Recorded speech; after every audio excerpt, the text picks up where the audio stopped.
Hi guys welcome back to my channel. तो ये ब्लॉगटा कয়েকদিন আগে শুট করে রাখুন না।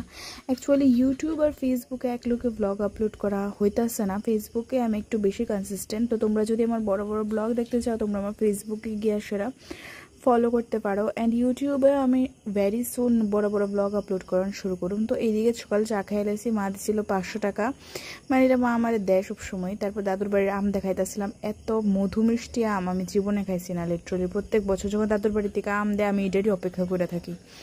এদিকে মা বানাইতেছিল একটা বাঙালি ডিশ, সেটার নাম হয়েছে গিয়া ঘাটা। অ্যাকচুয়ালি মাছ ঘাটটা বানানো হয়। তারপর আমি ডিটক্স ড্রিঙ্ক খাই লাইছি অ্যান্ড গ্লাসটা একটু ভাঙে গেছিলো, এটা দেখাইতেছিলাম। তারপর এদিকে হইলো গিয়ে স্কিন কেয়ার, আমার .in-কি ভাইটামিন সি সিরামটা ইউজ করে লেছি বিকজ স্কিনে একটু প্রবলেম হইতেছিল, যেহেতু শরীরটা ভালো না তো স্কিন কেয়ারও করছি না কয়েকদিন।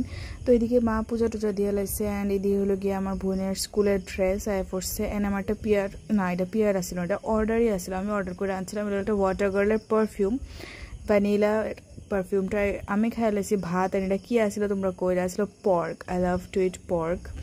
অ্যান্ড তারপর ওয়েদারটা ছিল ভীষণই রৌদ্র ভরা, তো ভীষণ গরম লাগতেছিল। তো কি আর করুম, তো তোমরা সব কিছু দেখায় সেরা আমি গেছি আমার রুমে একটু ঘুমাইতে বিকজ এত বাজে ওয়েদার। অ্যান্ড উঠা সাইরেই দেখি এত সুন্দর ওয়েদার, আমার তো মুডটা একদম ভালো হয়েছে, ফ্রেশ হয়ে গেছে।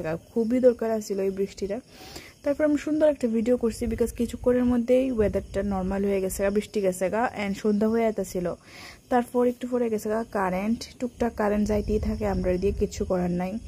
আর তোমরা কে কে লক্ষ্মীর ভার চিনো আমারে কো? লক্ষ্মীর ভারে আগে মানুষ অনেক বেশি টাকা জমাইতো, এখন যদি এত একটা দেখা যায় না। তারপর আইছিল আমার একটা বোন, রাত্রেবেলা মামারে আম কাইটা দিচ্ছে। তারপর শরীর যেহেতু ভালো না, বেশি একটা লেট করছি না, ঘরটার পরিষ্কার করে ঘুমাই গেছি গা। So this is up for all today.